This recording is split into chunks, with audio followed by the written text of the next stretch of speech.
So hello everyone. तो आज मैं अटेंड कर रहा हूँ मॉडल क्वेश्चन पेपर। देखो हमारे पास 3 घंटे रहते हैं, 80 मार्क्स का पेपर रहता है। तो अब हम देखते हैं हम इसे कितने टाइम में इसे पूरा कर पाते हैं।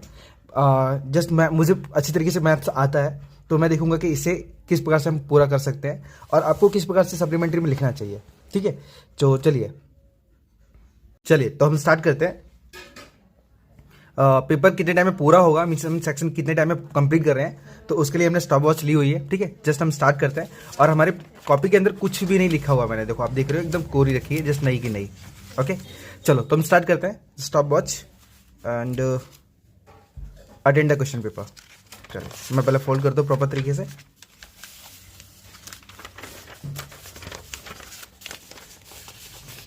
ओके चलिए तो अटेंड करना स्टार्ट करते हैं। तो हमारे पास सेक्शन ए आपको कुछ तरीके से इस तरीके से मेंशन करना है,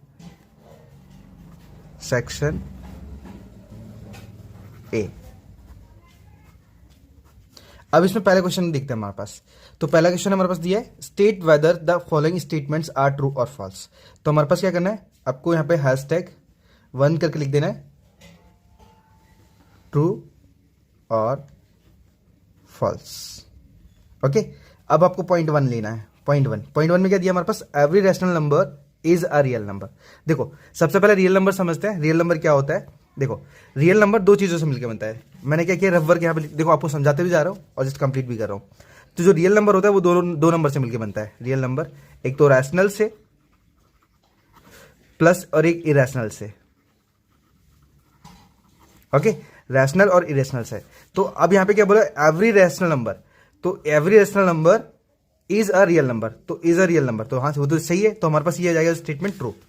तो हमारे पास जो पहला आंसर है उसका वो होगा ट्रू। ओके दूसरे की बात करते हैं। दूसरे में क्या दिया है, the zero of the polynomial 2x+3। देखो जीरो बोला है ना, तो इसे हम क्या करेंगे, यहां पे लिखेंगे 2x+3 इक्वल टू जीरो लेंगे, +3 उधर जाने देंगे, तो हमारे पास 2x इक्वल टू -3 हो जाएगा, 2 ऊपर में चला जाएगा, तो x बराबर -3/2 आएगा। तो हमारे पास वैल्यू क्या दी है, प्लस में 3/2 दी है, मतलब ये क्या हो जाएगा, फॉल्स। तो मैं यहां पे लिखूंगा फॉल्स। ठीक है तीसरा वाला अटेंड करते हैं। तो तीसरे वाले में क्या दिया है हमारे पास, आई होप प्रॉपर आपको क्वेश्चन दिख रहा हो, मैं थोड़ा सा जूम कर लेता हूं। ओके चलिए अब तीसरे वाले में हमारे पास बोला गया है कि पॉइंट -3 और -5 lies in the second quadrant. तो क्वाड्रेंट हमें चेक करना पड़ेगा। ठीक है तो मैं यहाँ पे क्वाड्रेंट तैयार कर रहा हूँ। ये हमारे पास फर्स्ट क्वाड्रेंट होता है, ये सेकेंड, थर्ड एंड फोर्थ। ठीक है ये हमारे पास होता है, देखो ये पॉजिटिव वाली लाइन होती है एक्स की और ये -x वाली होती है। ठीक है ऊपर वाली पॉजिटिव वाई होती है और नीचे वाली माइनस, ठीक है वाई होता है। अब देखो हमें क्या करना है ना, क्या बोला क्वाड्रेंट सेकंड वाला, तो सेकंड वाला हम चेक करते हैं। देखो ये माइनस में है तो पहली कीमत माइनस होगी बिकॉज एक्स पहले रखा जाता है, और वाई प्लस में है। लेकिन हम यहाँ पे देखेंगे दोनों कैसी कीमत है, माइनस की है, तो माइनस तो दोनों है ही नहीं क्वाड्रेंट, तो ये भी हमारे पास जो स्टेटमेंट है वो फॉल्स हो जाएगा, फॉल्स। ओके अब इसी तरीके से हम नेक्स्ट की बात करते हैं। तो नेक्स्ट में क्या दिया हमारे पास, नेक्स्ट में दिया है only one line can pass through a single point. देखो सबसे पहली बात अगर बात करें ना कि अगर कोई सिंगल पॉइंट है, जैसे हमारे पास ये पॉइंट है, तो इसके थ्रू कोई लाइन मतलब पास कर ही नहीं सकती। अगर पास करेगी तो यहाँ पे इनफाइनाइट बोल सकते, देखो इस तरीके से, ये उल्टी सीधी। और दूसरी बात हमारे पास 1 पॉइंट से कभी भी लाइन बनती ही नहीं है। ठीक है तो ये भी हमारे पास पॉइंट हो जाएगा फॉल्स। फोर्थ में भी हमारे पास हो जाएगा फॉल्स। ओके चलिए तो बात करते हैं क्वेश्चन नंबर नेक्स्ट की। तो यहाँ पे मैं हैशटैग करके लिख दूंगा, यहाँ पे मेंशन कर देता हूँ। देखो यहाँ पे क्या दिया है, select the proper option to answer the follow statement. तो हमारे पास क्या दिया है यहाँ पे, स्टेटमेंट्स, मतलब इसे हम एमसीक्यू बोल सकते हैं। तो मैं एमसीक्यू लिख देता हूँ डायरेक्टली, एमसीक्यूज। अब यहाँ पे कौन सा 5 वाला है, तो उसे 5 वाले पे अटेंड करते हैं। यहाँ पे लिखा है 5 की पावर 3/4 और 4/3। जैसे हम इसे सॉल्व करेंगे तो 5 की पावर 3/4 और यहाँ पे 4/3। देखो 3 से 3 कैंसिल हो जाएगा, 4 से 4 कैंसिल हो जाएगा 1 टाइम में, तो 1 के अंदर में लिख रहे हैं तो 5 की पावर 1 आएगा। एग्जैक्ट हम इसे 5 भी लिख सकते हैं। तो हमारे पास जो आंसर आएगा वो आएगा 5। तो मैं यहाँ पे आंसर लिख देता हूँ ऑप्शन ए 5। देखो आपको इस तरीके से मेंशन करना है ऑप्शन के साथ। चलिए नेक्स्ट करते हैं। नेक्स्ट में 6 में देखते हैं।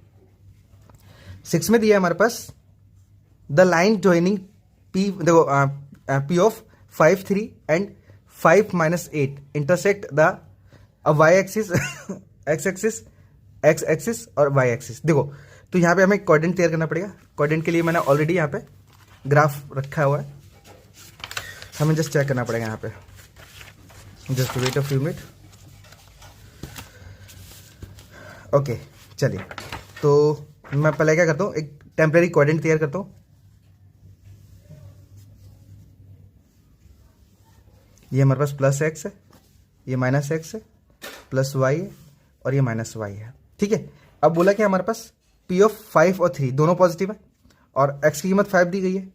एक्स की कीमत 5 पॉजिटिव है तो इधर आएगा हमारे पास, तो समथिंग 1 2 3 4 5, समझो 5 हमारे पास यहाँ दिया है 5, और वाई की कीमत 3 दी है। वाई की कीमत तो यहाँ पे आएगा, सॉरी जस्ट पॉइंट हमारा यहाँ पे आएगा, ये आएगा P. Okay, so I hope मालूम पड़ गया वो आपको कैसे आया, बिकॉज हमारे पास जो x की कीमत है वो 5 है तो x हमारे पास 5 पे आया, और y की 3 है तो y की 3 तो 1 2 3, तो हमारे पास यहाँ पे आएगा p। अब q की देखते हैं, तो q प्लस का 5 हमारे पास दिया गया है, बट y की कीमत -8 है तो नीचे जाएगा अपॉन में, तो हमारे पास क्या होगा 5, मतलब 1 2 3 4 5, मतलब यहाँ से 5 आएगा। ठीक है, इसको थोड़ा और लेंथी ले जाना पड़ेगा मैं नीचे, इसको मैं और खींच लेता थोड़ा। चलो तो देखो 1 2 3 4 5, ये तो x के लिए हो गया बिकॉज ये x वाला मतलब एक्सिस है। अब हमें y के लिए चाहिए, तो y के लिए 1 2 3 4 5 6 7 8 हमारा यहाँ पे आ रहा है। ठीक है, ये 8 है हमारे पास माइनस का, तो एग्जैक्ट हमारे पास जो q पॉइंट है ना, q वो q बन रहा है यहाँ पे। अब q को हम अटैच करेंगे, जस्ट लाइन से ऐड करेंगे, इस तरीके से ऐड करेंगे ना। तो अब क्वेश्चन के अकॉर्डिंग हमारे पास क्या बोला था कि ये किस एक्सिस के पैरेलल होगा। ठीक है ना, हमारे पास बोला है कि the line joining P and Q intersect the, अब किसको इंटरसेक्ट कर रहा है, वो एक्स वाली लाइन को कर रहा है ना, तो एग्जैक्ट हमारे पास एक्स वाली लाइन को क्या कर रहा है, यहाँ पे कर रहा है। तो एक्स, ये देखो हमारे पास 5 है, देखो 1 2 3 4 5, सॉरी 1 2 3 4 5, मतलब एक्स के लिए 5 पॉइंट यहाँ पे, तो वाई की कीमत क्या होगी, वाई की कीमत यहाँ पे 0 ही होगी ना, सीधी सी बात है। तो एग्जैक्ट हमारे पास जो आंसर है वो ऑप्शन बी आएगा, तो मैं यहाँ पे इसे मैंशन करूंगा। जस्ट वेट, इसे नीचे रख लेते हैं। हाँ, आई होप आपको प्रॉपर तरीके से समझ में आ पा रहा होगा, मैं कोशिश तो बहुत करूँ आपको। देखो बी का ऑप्शन हमारे पास क्या दिया है, बी का ऑप्शन दिया हमारे पास एक्स एक्सिस एट 5,0। चलिए 7 की बात करते हैं। अब देखो 7 में क्या बोला है, in each step from solid surface lines points dimension goes on. देखो सबसे पहले क्या बोला हमारे पास, देखो ये जो दिया है ना, पहले सॉलिड है, फिर सरफेस है, फिर लाइन है, फिर पॉइंट है। तो वैसे तो डिक्रीज है, मैं आपको बताना चाहूंगा कैसे। देखो मैं आपको यहाँ पे थोड़ा सा मेंशन करता हूँ। सबसे पहले क्या बोला था हमारे पास, सबसे पहले बोला हमारे पास देखो उल्टा चलो पॉइंट, तो पॉइंट हमने ये बना लिया। अब बोला लाइन, तो लाइन 2 पॉइंट से मिलकर बनती है, तो हमने ये लाइन बना दिया। ठीक है, मतलब ये बढ़ रहा है धीरे धीरे, अब बढ़ रहा है। अब क्या बोला हमारे पास सरफेस, तो सरफेस में क्या होगा, हमें कम से कम 4 वर्टेक्स चाहिए, तो हमने ये सरफेस बना दिया। अब क्या चाहिए हमें, अब सॉलिड चाहिए, तो सॉलिड के लिए क्या करना पड़ेगा, हमें पूरा फिगर तैयार करना पड़ेगा, यहाँ पे पूरा फिगर तैयार करना पड़ेगा। तो मैंने क्या किया, ये सॉलिड तैयार कर दिया एक। ओके, तो हम देखेंगे ना लास्ट से जो वैल्यू है ना वो बढ़ती आ रही है, मतलब पहले लाइन बनाया, मतलब पहले पॉइंट बनाया, फिर लाइन बनाई, फिर सरफेस बनाया, फिर मतलब ये सॉलिड बनाया, तो इस हिसाब से क्या होगा हमारे पास, ये डिक्रीज होगा। ठीक है, डिक्रीज में चला जाएगा हमारे पास ऑप्शन, तो मैं इसे लिखूंगा ऑप्शन बी, डिक्रीज। ओके, चलो बात करते हैं नेक्स्ट। देखो और है ना, आप कॉपी में अगर आपको इस तरीके से भी मेंशन कर सकते हो, अगर आपको करना चाहते हो तो आंसर नंबर 8 इस तरीके से करोगे तो भी आपको सबसे बेस्ट रहेगा, बिकॉज मार्क्स आपको मिलने की ज़्यादा से ज़्यादा चांसेस रहेंगे, आपके मार्क्स नहीं कटेंगे। ठीक है, चलो 8 की बात करते हैं।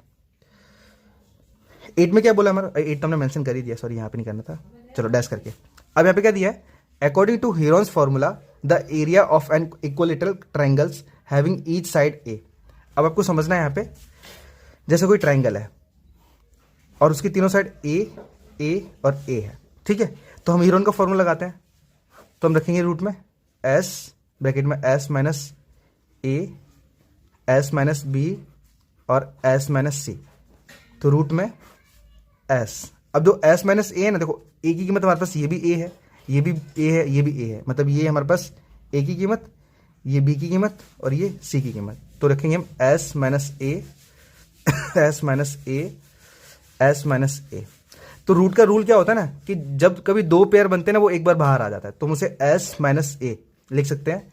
तो रूट के अंदर हमारे पास क्या बचेगा, एस ब्रैकेट में एस माइनस ए बचेगा, ठीक है, क्योंकि इसका तो पेयर कोई बना नहीं, इसका तो पेयर बन गया, इस वजह से वो रूट से बाहर आ गया, और जिसका पेयर बनता है रूट से एक बार में बाहर आता है, ठीक है। तो इसी तरीके से हमारे पास क्या ऑप्शन कौन सा बन जाएगा, ये डी वाला बन जाएगा, ठीक है। ये मैंने किसी छोकरी का मतलब है ना प्रिंट किया है, जेरोक्स करवाया है, तो इस वजह से क्या यहाँ पे उसने ऑलरेडी टिक करके रखे हैं, लेकिन मैं आपको एक्सप्लेन करूँ कि किस प्रकार से आपको आंसर फिल करने हैं। तो यहाँ पे आया हमारे पास ऑप्शन डी एस माइनस ए, रूट में हमारे पास एस ब्रैकेट में एस माइनस ए, ठीक है। ये हमारे पास यूरेनस फॉर्मूला का मतलब आंसर होगा। अब नेक्स्ट हम बात करते हैं। तो देखो अगर इतनी स्पेस छूटती है ना तो जरूरी नहीं यहाँ पे लिखने की, ठीक है ना। चलो तो अपने क्या करते हैं, पेज चेंज करेंगे।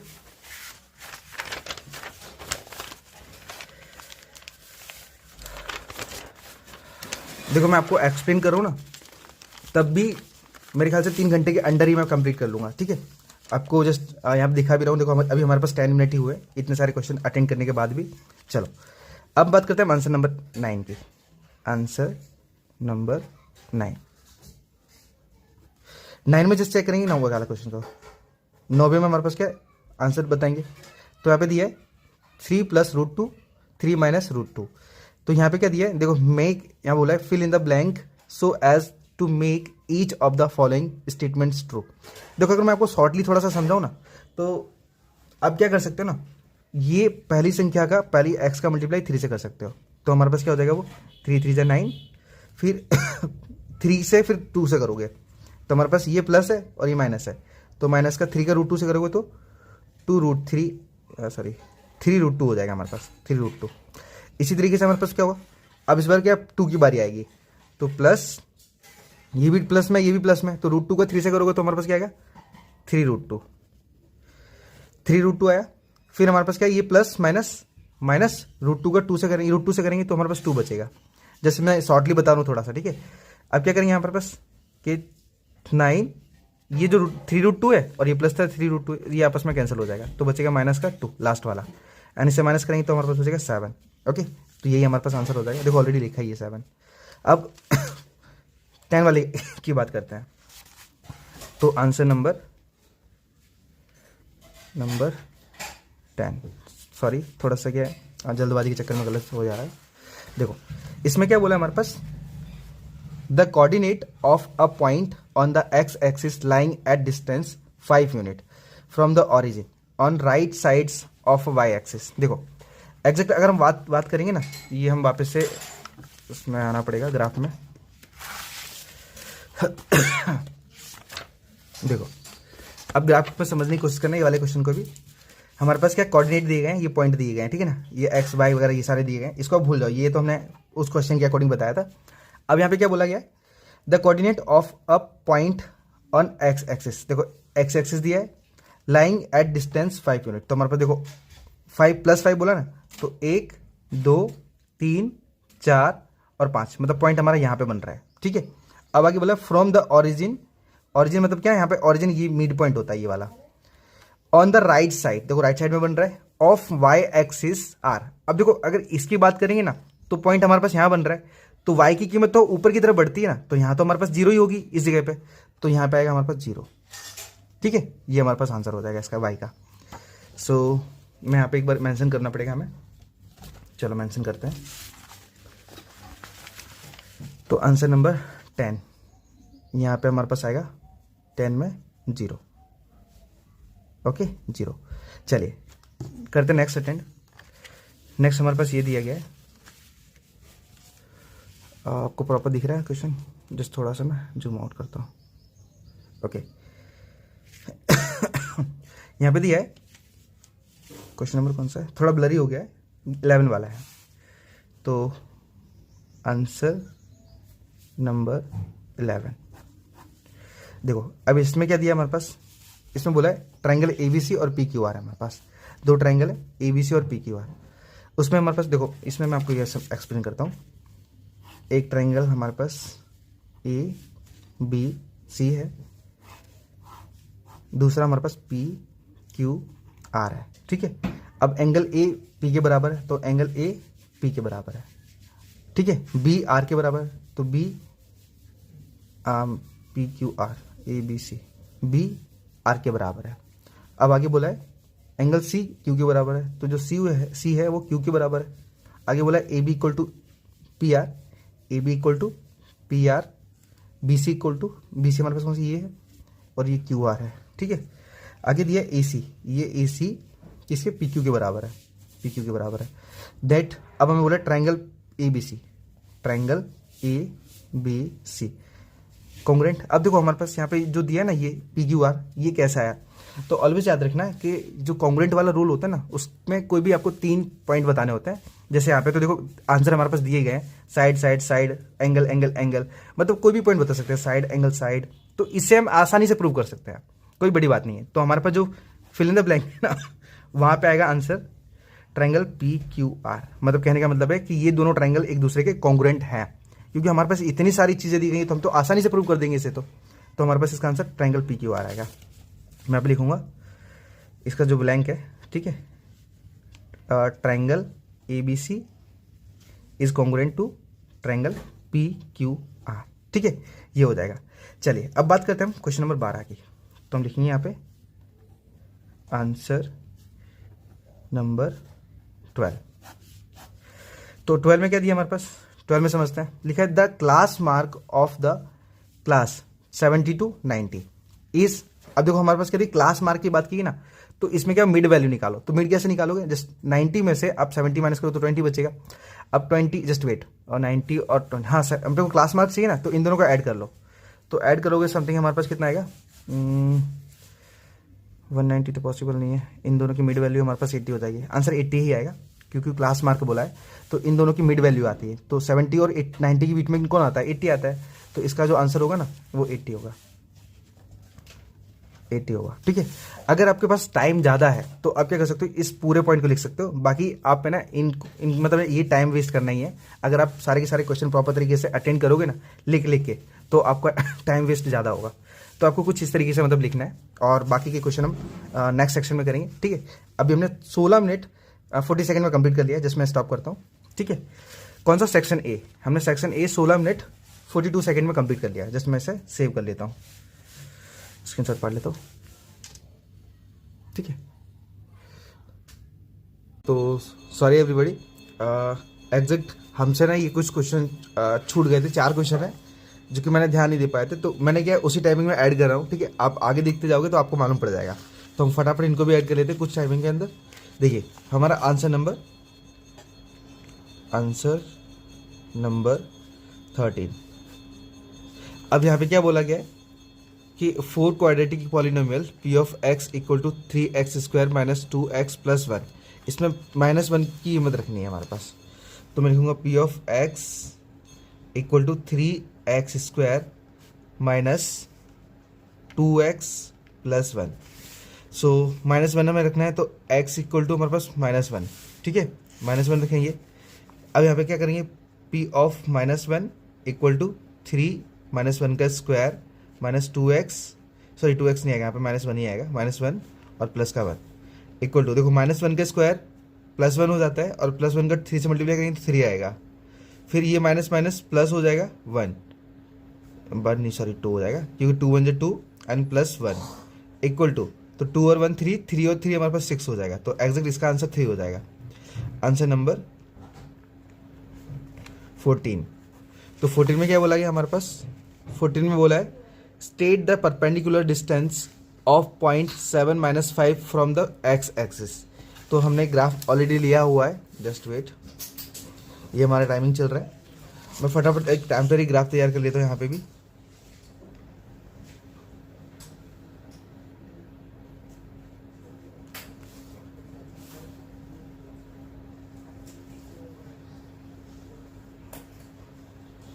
ओके, ये एक्स एक्सिस, ये माइनस एक्स एक्सिस, ये वाई एक्सिस, ये माइनस वाई एक्सिस। अब हमें बोला क्या है क्वेश्चन में, तो क्वेश्चन में साफ साफ बोला हमारे पास कि हमारे पास जो x की कीमत वो 7 है, ये x की कीमत है और ये y की कीमत है। तो x हमारे पास ये एक्सिस है, 7 है हमारे पास, तो 1 2 3 4 5 6 7, तो 7 हमारे पास यहाँ पे आ रहा है। ऊपर से बोला है क्या y की कीमत हमारे पास -5 है, तो -5 मतलब नीचे आएगा बिकॉज ये रहे। तो 1 2 3 4 5, तो 5 हमारे पे यहाँ पे आ रहा है। एग्जैक्ट मतलब x की कीमत 7 और y की कीमत -5 यहाँ पे आ रहा है। तो ये हमारे पास इसका पॉइंट क्या दिया हमारे पास, पॉइंट कुछ भी नहीं दिया है, जस्ट मैं यहाँ पे लिख देता हूँ 7 -5। अब ये जो पॉइंट है ना वो x एक्सिस लाइन से कितनी दूरी है पर है, तो कितनी दूरी पर, 5 यूनिट की दूरी पर है, बिकॉज हमारे पास देखो 1 2 3 4 5 यूनिट की दूरी पर है। तो डायरेक्टली मैं यहाँ पे लिख देता हूँ 5 यूनिट, 5 यूनिट। इसी तरीके से आंसर नंबर 15, देखो अब यहाँ पे बोला क्या है 15 में, for a given triangle if A equal to 12, मतलब किसी एक साइड की हमारे पास 12 है और दूसरी साइड की 17 है। अब बोला सेमी पैरामीटर दिया गया है तो सी की वैल्यू फाइंड करो। तो हमारे पास सी ये तीसरी मतलब साइड है ना वो सी है, तो फाइंड कैसे करना है, देखो ऑलवेज याद रखना कि जो पैरीमीटर होता है ना उसका हाफ सेमी पैरीमीटर होता है। सेमी पैरीमीटर दिया पहले क्या करेंगे, इसका डबल ले लेंगे, ठीक है। तो मैं डायरेक्ट यहाँ पे करूँ बिकॉज हमारे पास इतना स्पेस नहीं है। तो perimeter equal to 2 into semi perimeter होता है, सेमी पैरीमीटर, तो इक्वल टू, तो 2 इंटू सेमी पैरीमीटर कितना है हमारे पास, वो 27 दिया गया है, तो 27 इक्वल टू, दोनों को मल्टीप्लाई करेंगे तो 54 आएगा, 54 सेंटीमीटर। अब हमें क्या बोला गया, देखो दो साइड्स दी गई हैं तो तीसरी हम क्या करेंगे, इसमें से माइनस वो मतलब निकालेंगे, तो हमारे पास पैरीमीटर तो आ ही गया, तो हम लिखेंगे पैरीमीटर ऑफ ट्राइंगल, तो इक्वल टू हमारे पास क्या होगा a प्लस बी प्लस सी, क्योंकि रूल होता है हमारे पास पैरामीटर में कि सम ऑफ ऑल साइड्स। अब क्या करेंगे, इन सब में कीमत रखेंगे, तो a की कीमत क्या है हमारे पास दी है, a की कीमत 12 और b की कीमत 17 है, 12 प्लस 17 प्लस c, तो ऐसे ही रहेगा क्योंकि c की कीमत ही नहीं दी है हमारे पास। एंड पैरामीटर ऑफ ट्राइंगल कितना है, 54 आया। 12 और 17 को ऐड करके आगे ले लेते हैं, तो 54 माइनस 7 और 2 9 हो जाएगा, 1 और 1 2 हो जाएगा, प्लस यहाँ पे इक्वल टू सी आएगा, माइनस करेंगे हम इसे, दिख रहा है ना, दिख रहा है। चलो तो 4 में से 9 नहीं जा सकता, तो एक कैरी इधर आ जाएगा, ये बचेगा 4, 14 में से 9 जाएगा तो 5 बचेगा, और 4 में से 2 जाएगा तो 2 बचेगा, तो इक्वल टू सी। तो एग्जैक्ट जो सी की कीमत है वो 25 आएगी, तो वहाँ पे हम लिखेंगे सी इक्वल टू 25। इसी तरीके से आंसर नंबर कितना 16 है, 16 जो कि लास्ट क्वेश्चन है हमारा। आप इसे ऐसे भी लिख सकते हो आंसर को और आगे भी लिख सकते हो, वो आपके ऊपर डिपेंड है, ठीक है। यहाँ पे दिया है state the class with for the class, मतलब देखो 50.5 से 55.5 दिया है, विथ दिया मतलब इसके बीच की लेंथ दी गई है। तो लेंथ कैसे करेंगे हम, लास्ट वाली कीमत से पहली कीमत माइनस करेंगे ना तो आंसर आ जाएगा। तो 55 में से अगर 50 जाता है तो 5 बचेगा, ठीक है। तो डायरेक्टली यहाँ पे मैं लिखता हूँ 5 यूनिट, 5 यूनिट, ये होगा हमारे पास answer. Okay, so I hope ये वाला पूरा का पूरा पेपर कंप्लीटली आपको समझ में आ गया हो, ठीक है। तो ये वाला जो छोटा सा पार्ट है मैं है ना सेक्शन ए में ही ऐड कर रहा हूँ, और बाकी के सारे आपको कॉरेस्पॉन्डिंग मिल जाएंगे लगातार, ठीक है। चलिए चलते हैं नेक्स्ट सब्जेक्ट के ऊपर। अब मैं फटाफट ना दूसरे सब्जेक्ट कंप्लीट कराऊंगा। तो एग्जैक्ट हमें ये छूट गया था, उसके बावजूद भी हमने 2 घंटे 25 मिनट में पूरा कंप्लीट कर लिया। ओके।